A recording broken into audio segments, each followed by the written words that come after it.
Bismillahirrahmanirrahim. Assalamualaikum warahmatullahi wabarakatuh.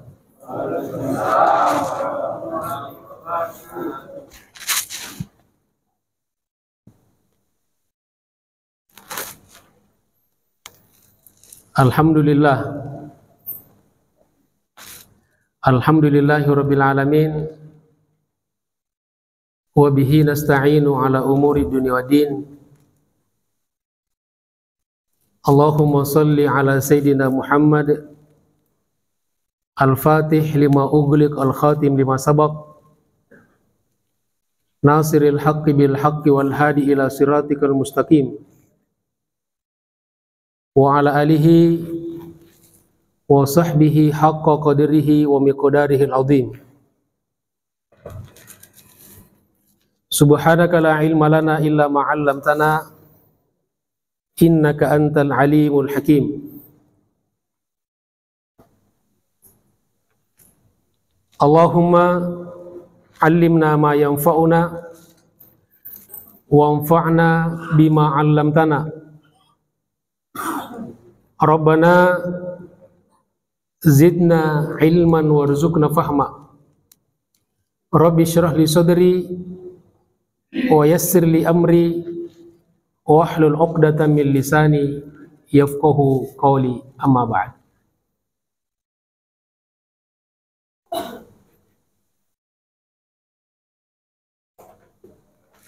Jauh kota dari Malaka.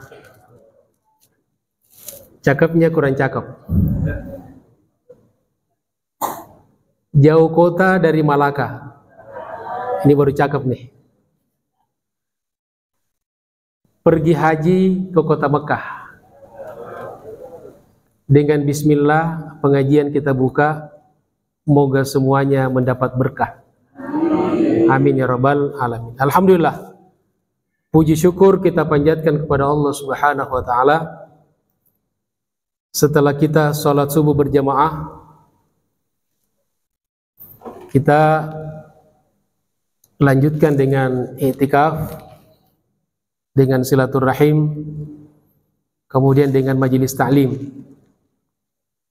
Mudah-mudahan Allah Subhanahu wa taala senantiasa berikan kepada kita kesehatan, umur yang panjang, dan diberikan keberkahan dalam segala hal. Dijadikan keluarga kita sakinah mawaddah warahmah, diberikan keturunan yang soleh dan solehah, dan mendapatkan ilmu yang bermanfaat dan berkah dunia akhirat. Amin ya rabbal alamin. Jamaah sekalian dirahmati Allah Subhanahu wa taala, kita kembali ke pengajian kita, masih dalam pembahasan kitab Nasaihul Ibad. Di kesempatan ini insyaallah kita akan membahas Al-Maqalatus Sadisatu Asyarah. Maqalah yang ke-16. Yang ke-16. Kalau dalam buku terjemahannya itu di halaman 291.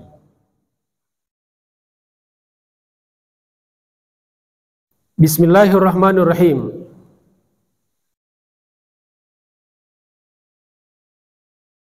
Kalau kita mau kasih judul,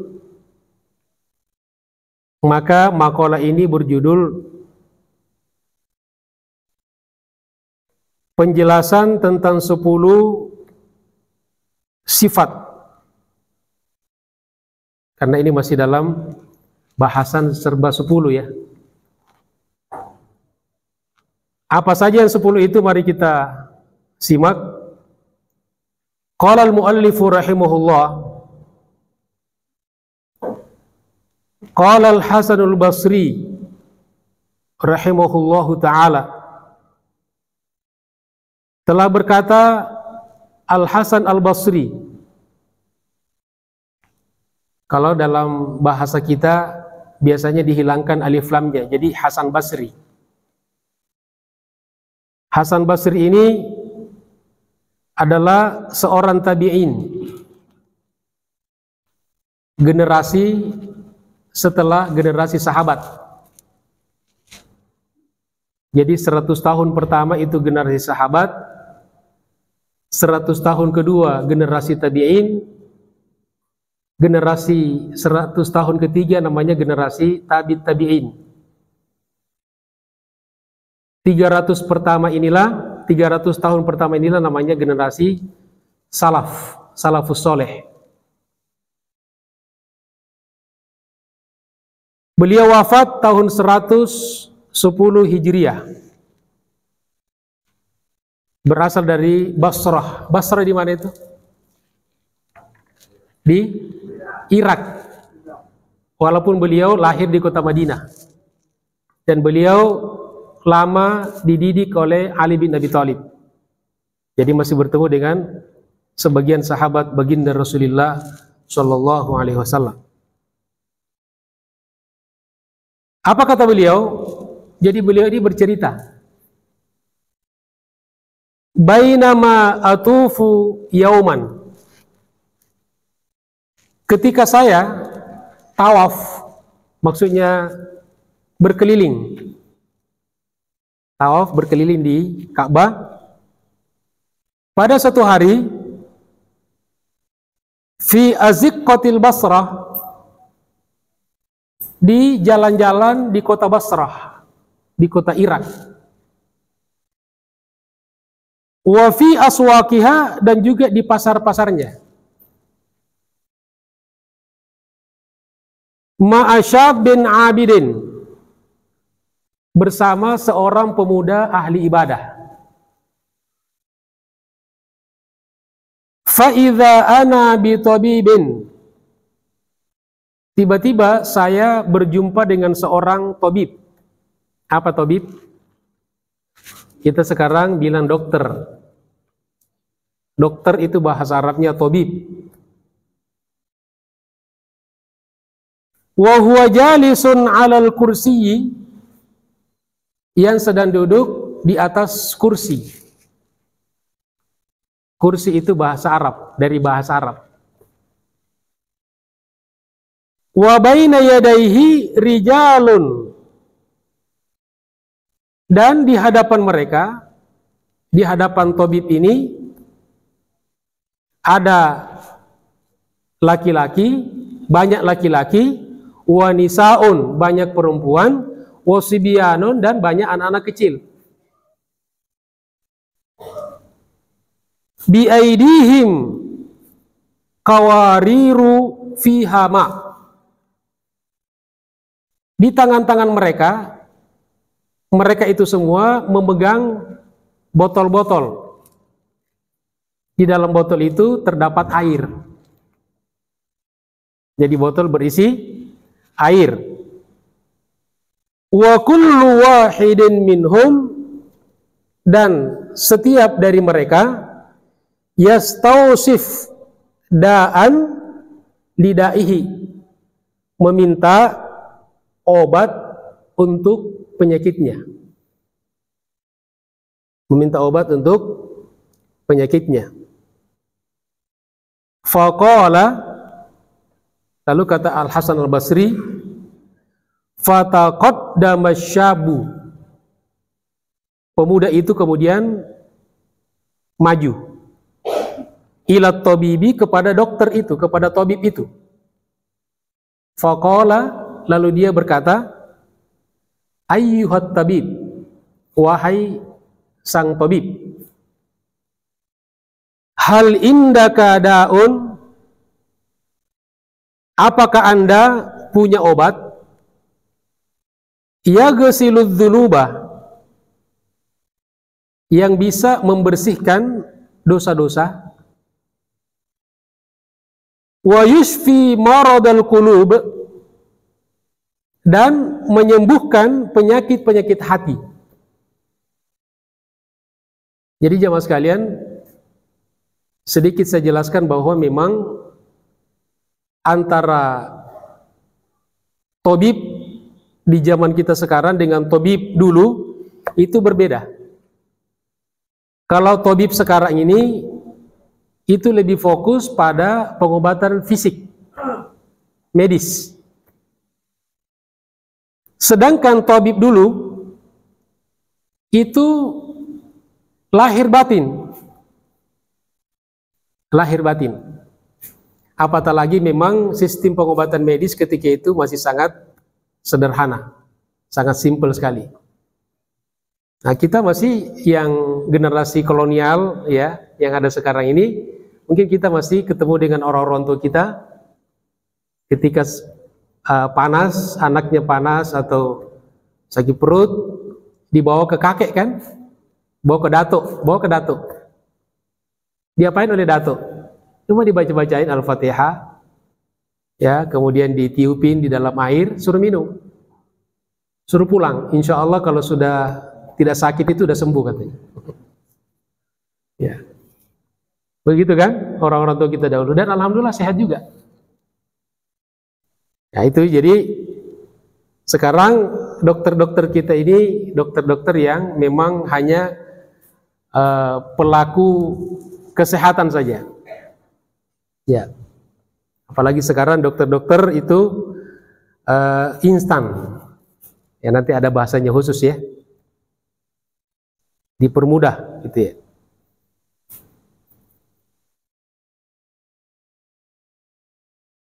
Jadi pemuda itu bertanya seperti itu. Faqala, lalu tabib menjawab, "Na'am." Ada, ya. Faqala, lalu anak muda itu, pemuda itu berkata, "Hat, beri aku. Saya minta." Faqala, lalu tabib itu kemudian berkata lagi. Nah, ini di sini hikmahnya di pelajarannya nih. Jadi resep yang diberikan oleh tabib kepada si pemuda dan kita semua untuk penyakit lahir batin. Sebagaimana fungsi tabib zaman dulu. Jadi jangan digambarkan tabib dulu dengan tabib sekarang sama gitu ya. Jadi berbeda. Maka kata tabib yang pertama, khudh uruqash syajaratil faqri. Ambil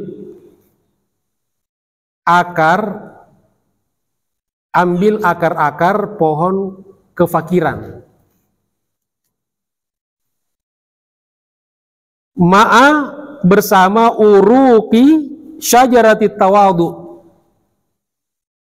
Akar-akar pohon tawadu. Apa tawadu? Rendah hati. Jadi pertama itu. Jadi di sini yang perlu pertama kali adalah tentang akar-akar kefakiran. Ya, di sini ada beberapa penjelasan.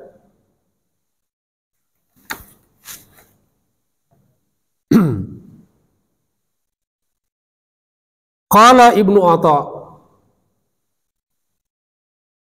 berkata Ibnu Atha, wafat 309 Hijriah, at-tawadu, yang dimaksud dengan tawadu itu adalah qabulul haqqi mimman kana,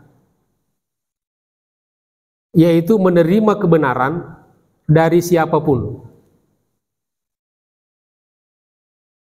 Jadi kalau ada orang yang menerima kebenaran masih memilah-milah, maka dia belum dikatakan tawadu. Jadi kalau kebenaran itu tidak perlu kita melihat siapa dulu orangnya. Ini definisi beliau nih. Walaupun kadang-kadang penting juga memang. Kalau kita kan biasanya siapa yang ngomong dulu. Persoalan benar atau salah itu nomor 2. Padahal yang mestinya yang penting apa yang dikatakannya. Kalau itu benar, kita ambil. Kalau salah, jangan diambil. Dari manapun. Maka kata beliau, itu definisi tawadu. Kemudian ada lagi definisi dari Ibnu Abbas tentang tawadu juga. Apa kata beliau? Minat tawadu, termasuk makna tawadu, ayyashrabar rajulu, yaitu seseorang meminum min su'ri akhihi, dari bekas sisa saudaranya. Nah, jadi kalau misalnya saya minum nih, saya contohkannya biar lebih jelas. Kebetulan juga haus. Bismillahirrahmanirrahim. Panas.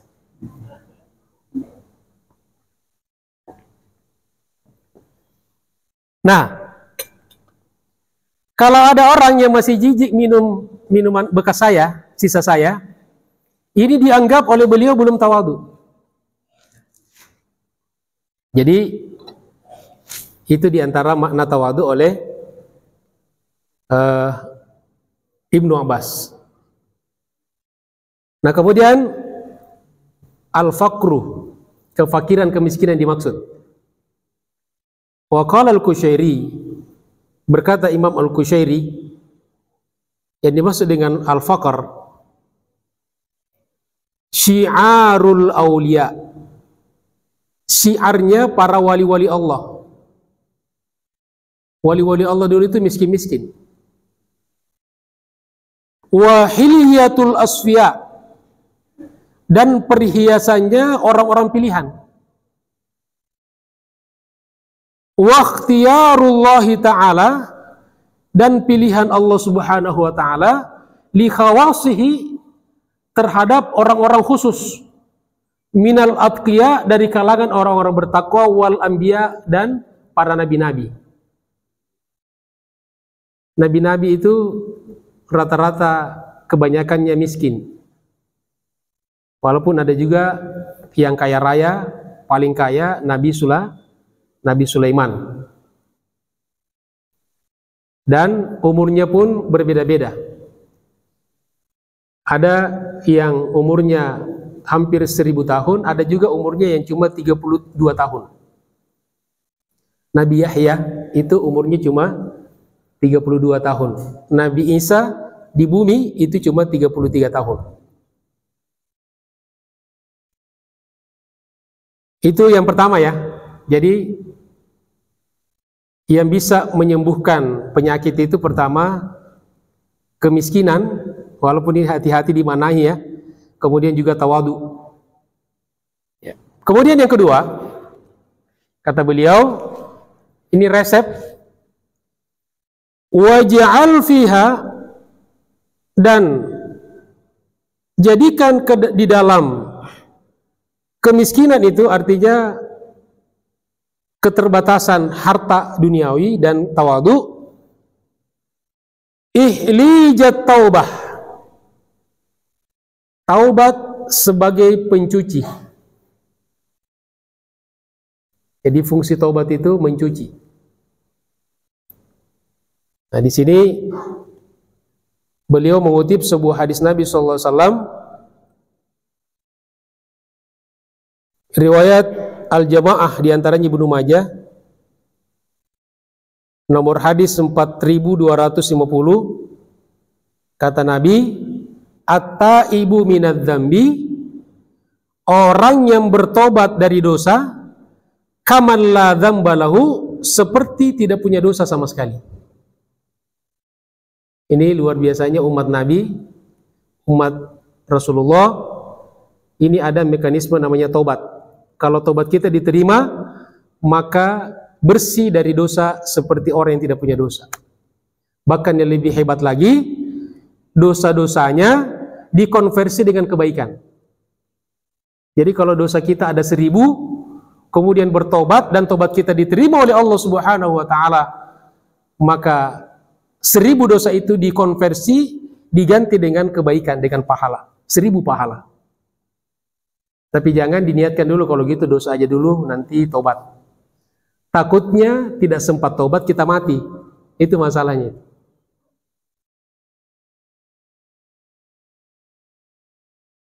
Kemudian langkah ketiga, perhatikan baik-baik jamaah sekalian. Watrahu fi hawinir ridho. Kemudian al-faqar at-tawadu, kemudian taubat itu masukkan, hempaskan, campurkan ke dalam hawinir ridho, ridho sebagai pelembut. Ridho. Jadi sudah ada pertama al-faqru, at-tawadu, kemudian at-taubah, ar-ridho. Ini kajian tasawuf ini jamaah sekalian, tazkiyatun nafs. Qala Nawawi, berkata Imam Nawawi, ar-ridho, yang dimaksud dengan ridho, sururul qalbi, gembiranya hati, bimurril qada, dengan pahitnya ketentuan Allah. Apapun ketentuan Allah, kalau hati kita menyambutnya dengan surur, apa artinya surur? Gembira, maka itulah orang ridho. Kalau kita kan biasanya senang kalau ketentuan itu sesuai dengan keinginan kita kan. Tapi kalau bertentangan dengan keinginan kita, hati kita mana senang. Artinya apa jemaah sekalian? Kita masih jauh dari martabat ridho. Ridho ini cuma simbol-simbol saja, singkatan-singkatan. Pasangan ridho. Ya, ridho Roma gitu kan. Tapi makom itu masih sangat jauh dari kita. Karena kita masih sering tidak senang kalau ketetapan Allah itu ketetapan yang tidak kita senangi.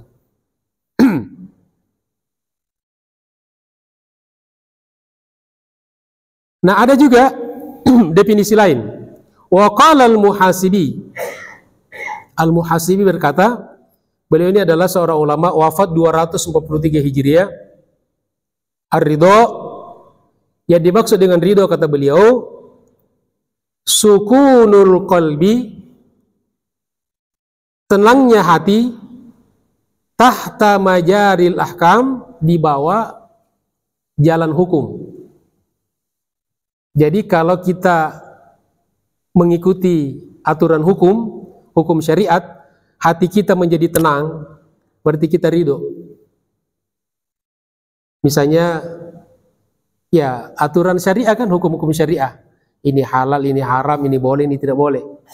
Kalau kita sudah nyaman dengan aturan itu, dengan hukum itu, berarti kita sudah ridho. Kata Al-Muhasibi. Kemudian jemaah sekalian, yang keempat, washakhu, dan haluskan yang tadi itu, yang empat, biminjaril qanaah, dengan penggiling dari al-qanaah. Tadi sudah ada al-faqru, at-tawadu, taubah, ridho, kemudian al-qanaah. 5. Apa yang dimaksud dengan al-qanaah? Kata ulama, al-qanaah itu tarkut tasyawufi ilal mafqud,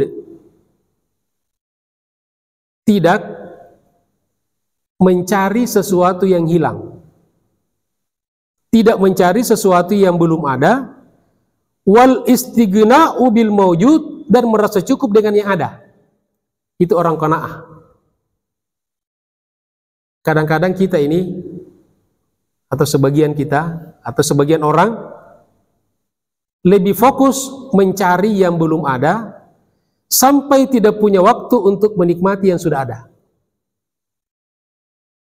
Maka itu belum qanaah. Betapa banyak misalnya nih, contoh-contoh yang kecil nih. Ibu-ibu misalnya, berpikir pengen beli baju baru kan? Padahal masih ada baju yang belum kita pakai di rumah. Ada nggak ibu-ibu seperti itu? Di sini mah nggak ada. Ya. Jangan mengada-ada ya.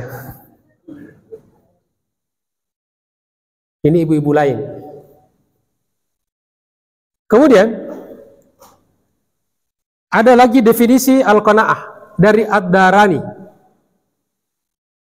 Kata beliau, yang dimaksud dengan qanaah itu adalah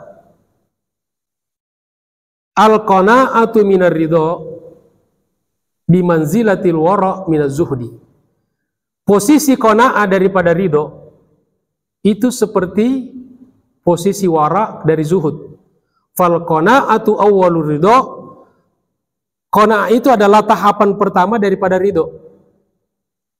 Jadi orang tidak mungkin bisa ridho kalau belum qanaah.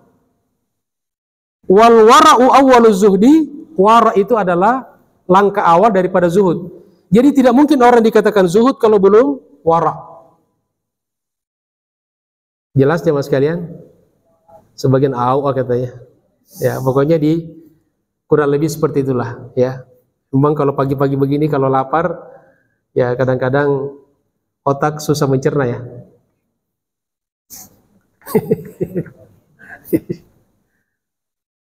Jadi sudah berapa jamaah sekalian? Ya? 4 apa 5? Ayo dihitung dulu biar tidak. Pertama, fakar. Yang kedua, tawadu. Yang nomor 1 tadi 2. Al-fakru, tawadu, kemudian taubat, kemudian ridho, kemudian qanaah, 5. Nah sekarang masuk yang kelima, langkah kelima, berarti yang keenam.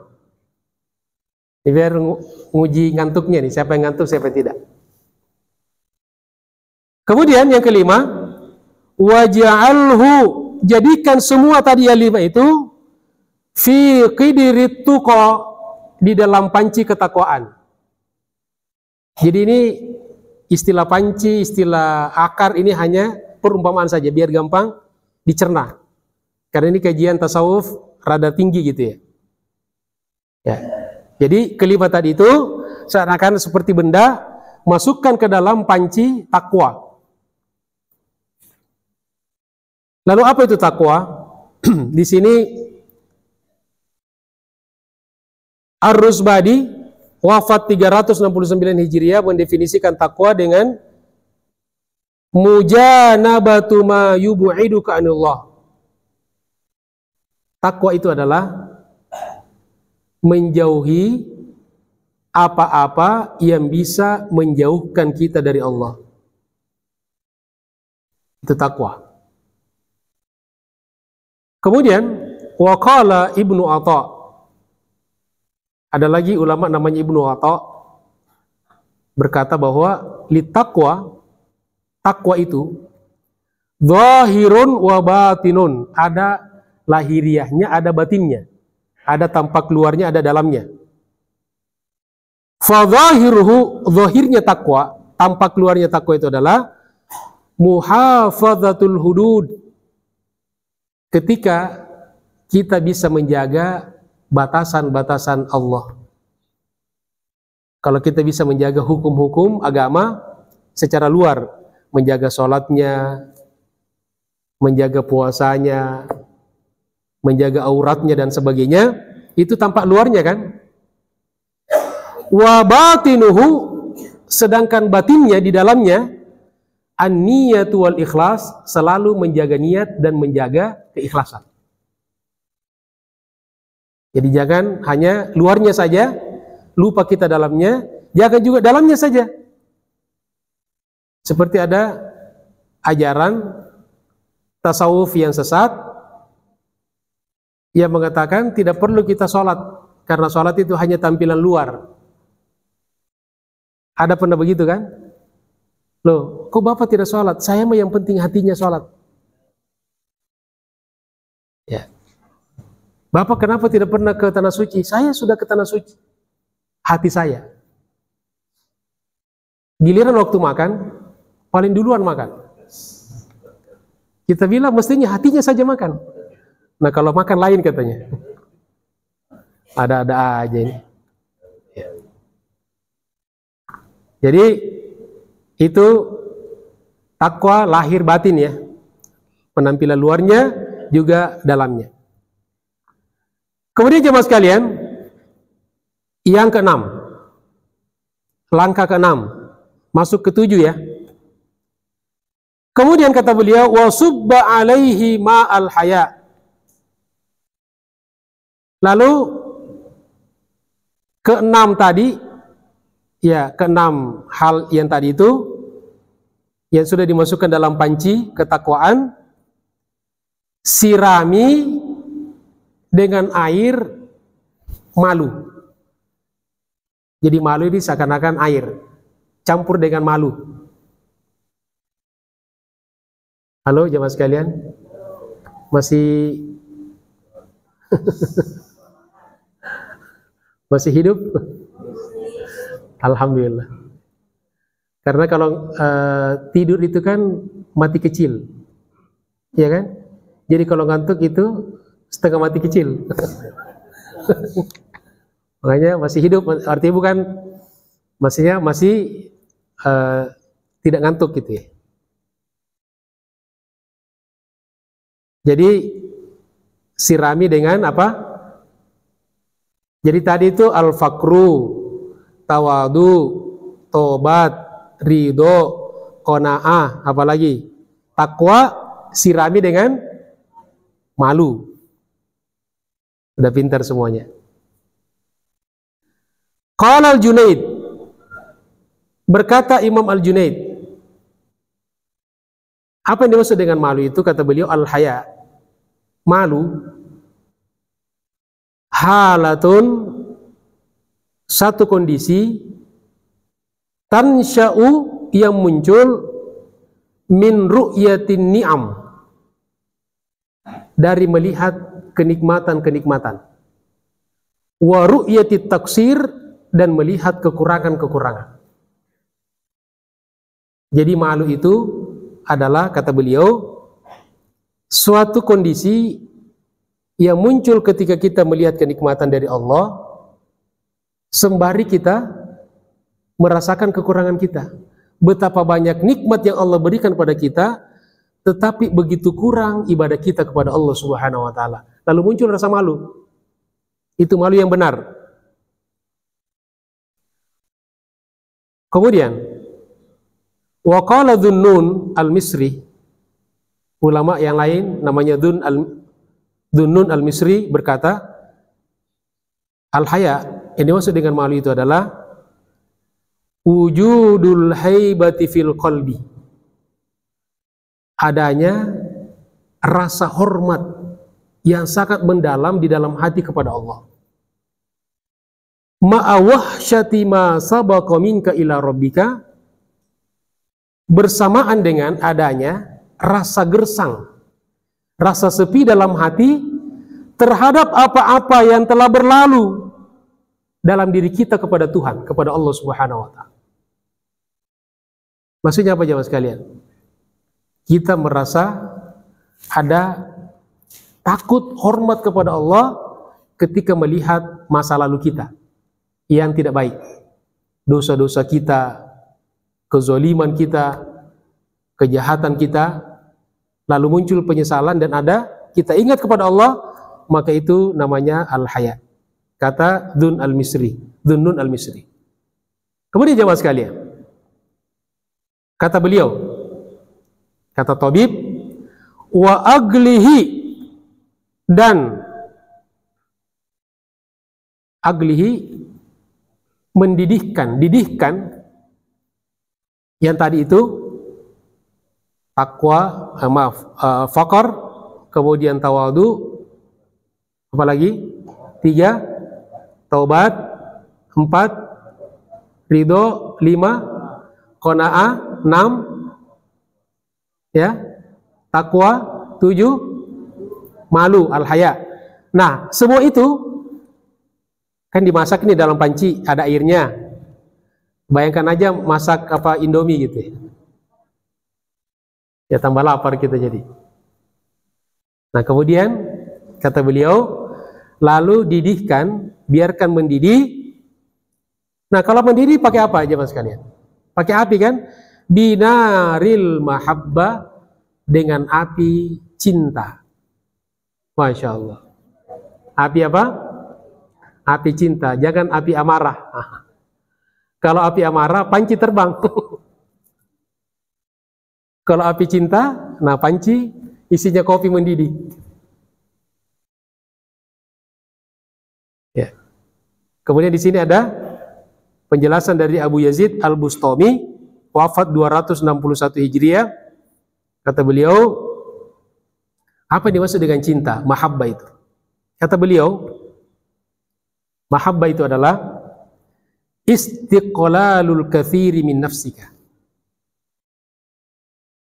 Merasa dan menganggap kecil apa-apa yang banyak dari diri kita. Maksudnya walaupun kita sudah banyak ibadah, banyak memberi, banyak melakukan amal soleh, selalu kita merasa kecil, merasa sedikit. Wastikfarul qalili min habibika, dan selalu merasa melihat yang sedikit menjadi banyak dari saudaramu, dari orang yang kita cintai. Ini makin berat kayaknya kajiannya ya, sekali. Iya kan? Makin berat nih. Ya, jadi kata beliau, mahabbah itu cinta. Kalau kita bisa, kalau kita merasa menganggap kecil atau sedikit kebaikan kita yang kita sudah berikan kepada kekasih kita, dan menganggap yang sedikit menjadi banyak dari kekasih kita kepada kita. Biasanya jamaah sekalian, yang terjadi, kebaikan yang banyak dari orang bisa terhapus dalam satu keburukan dari dia. Ya kan? Pasangan kita ini kan masalah cinta ya. Prakteknya dalam hal yang paling sederhana, suami istri. Sudah suami begitu banyak memberikan kepada istrinya, begitu juga sebaliknya. Istri begitu banyak telah mengorbankan untuk suaminya. Tapi itu semuanya bisa hilang hanya gara-gara satu peristiwa. Ini makin berat nih kajiannya nih. Jamaah sekalian. Iya kan? Apalagi, maaf ya, ini kan ilmiah. Ini terutama ya, kadang-kadang katanya perempuan ini, istri ini biasanya sejarawan, ahli sejarah. Jadi kalau sudah berantem sama suami biasanya sejarah keluar. Hal-hal yang sudah dilupakan suami, tutup buku itu dibuka lagi. Riwayat-riwayat yang masa lalu keluar lagi. Sanadnya bersambung. Jadi perempuan ini ahli perekam. Ya. Jangan sekali ya, saya pernah ikut ngaji ya, dan ini ada kajiannya. Jadi mohon maaf, kenapa Nabi mengatakan bahwa waktu Isra Mi'raj diperlihatkan ahli neraka ternyata banyak perempuan. Padahal perempuan itu kan sudah punya surat dalam Al-Quran, surah An-Nisa. Tidak ada surat laki-laki. Tapi Nabi kaget, kenapa penghuni neraka banyak perempuan?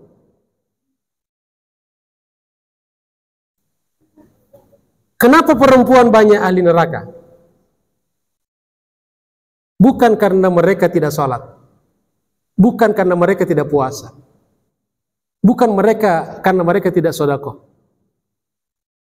Apa jamaah sekalian penjawabnya? Kata Nabi, perempuan yakfurnal ashir, mereka banyak mengingkari, mengkufuri kebaikan-kebaikan suaminya. Nah, ini kajiannya makin berat nih. Ya. Ini kan kita saling mengingatkan ya.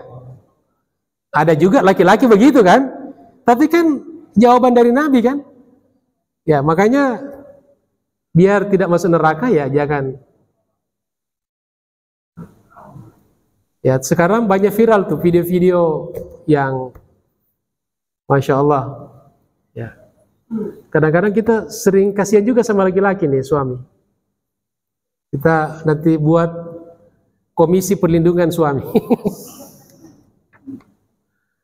Ya, makanya rata-rata itu Entah kalau di Jakarta, kalau di beberapa daerah itu rata-rata suami lebih cepat mati daripada istri.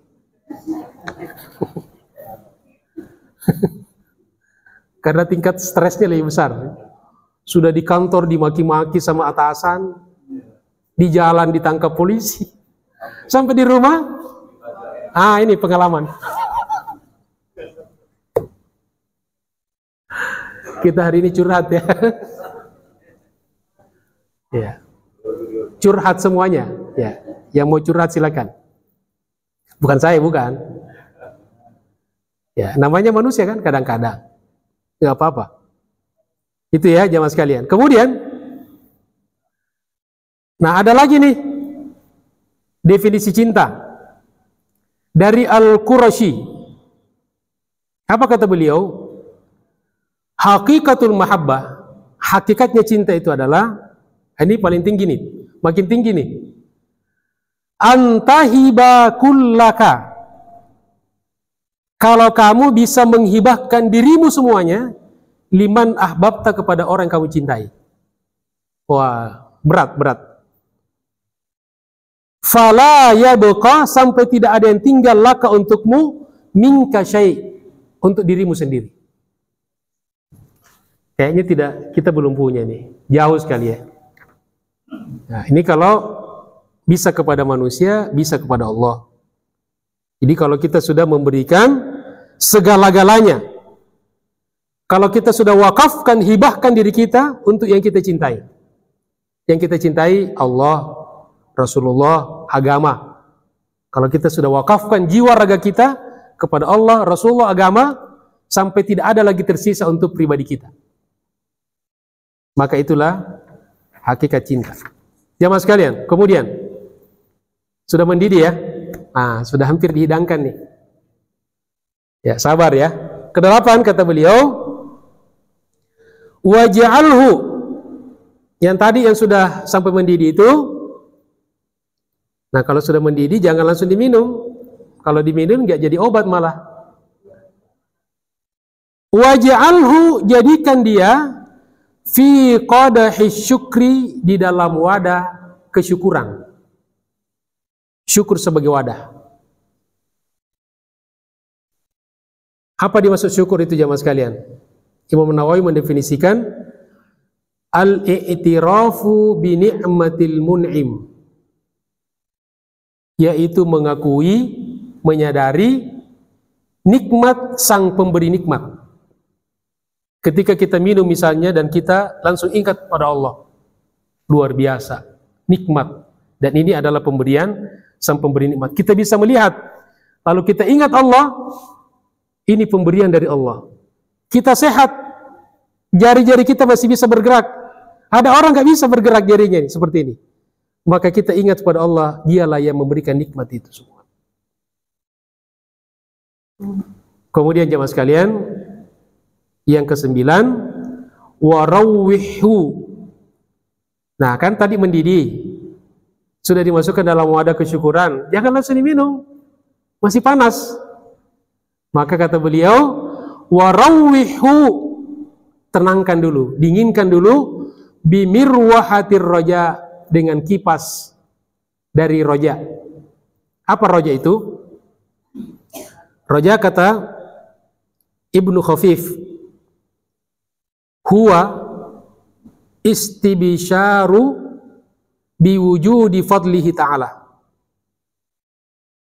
merasa selalu gembira dengan akan hadirnya keutamaan dari Allah. Itu namanya roja, harapan.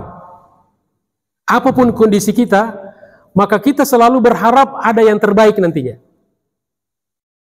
Kalau kita misalnya kehilangan sesuatu nih, lalu dalam diri kita ada rasa berharap akan diganti oleh Allah lebih baik, maka itu namanya roja. Kadang-kadang kita kan ada kehilangan sesuatu, langsung merasa rugi, merasa kehilangan, ya, merasa frustrasi, maka itu belum sampai pada derajat roja. Kemudian ada juga definisi lain yang dimaksud dengan roja adalah an-nadharu ila sa'ati rahmatillahi ta'ala, melihat kepada betapa luasnya rahmat Allah. Ya, itu namanya roja. Bahwa rahmat itu tidak sempit.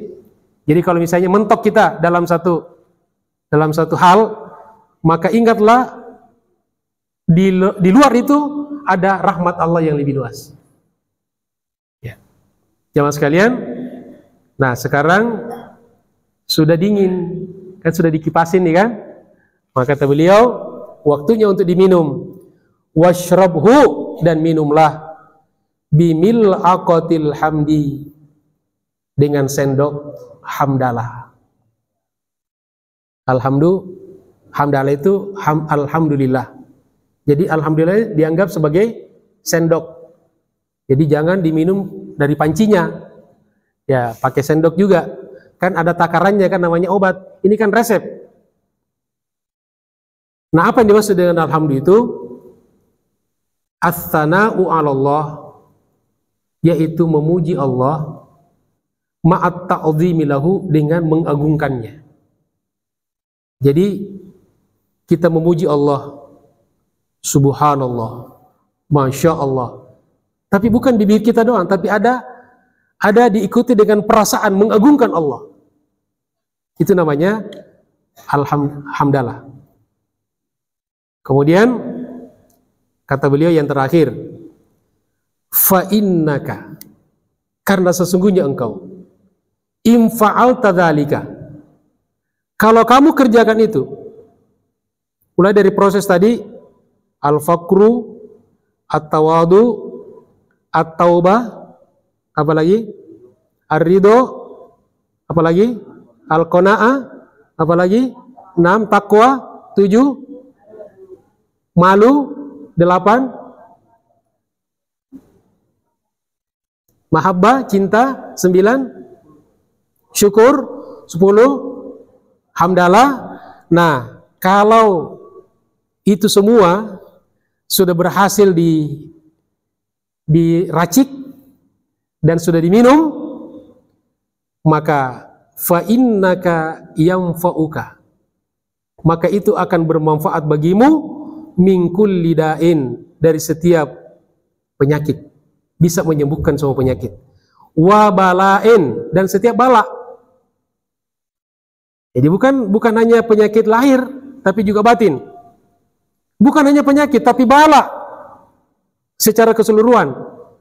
Fit dunia, baik di dunia, wal akhirah, dan juga di akhirat.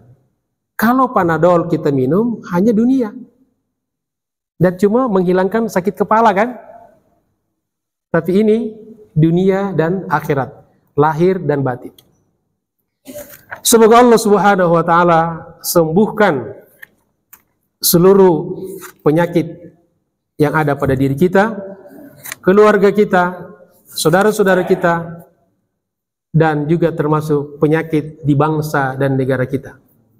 Penyakit korupsi, penyakit yang sangat mematikan, penyakit kejahatan, penyalahgunaan kewenangan, pangkat dan jabatan, adalah penyakit yang sangat membunuh dan mematikan umat manusia. Semoga Allah Subhanahu wa taala senantiasa melindungi kita semuanya, melindungi anak cucu kita, keluarga kita, dan bangsa dan negara kita. Sebelum kita tutup ada pantun nih. Ya, pantunnya seputar obat ya. Sore hari membeli obat batuk. Sore hari membeli obat batuk. Pulangnya ketemu si manis. Karena sudah ada yang ngantuk, tenang, materinya sudah habis. Sebelum kita tutup ada pertanyaan? Tidak ada ya? Kelihatannya sudah pengen buru-buru mengkonsumsi nih. Tadi ngaji ini membayang-bayangkan kan hidangan. Alhamdulillah. Terima kasih atas segala perhatiannya. Mohon maaf atas segala kekurangannya. Kita tutup dengan kafaratul majelis. Subhanakallahumma bihamdika asyhadu an la ilaha illa anta astaghfiruka wa atubu ilaik. Walafu minkum, wassalamu alaikum warahmatullahi wabarakatuh.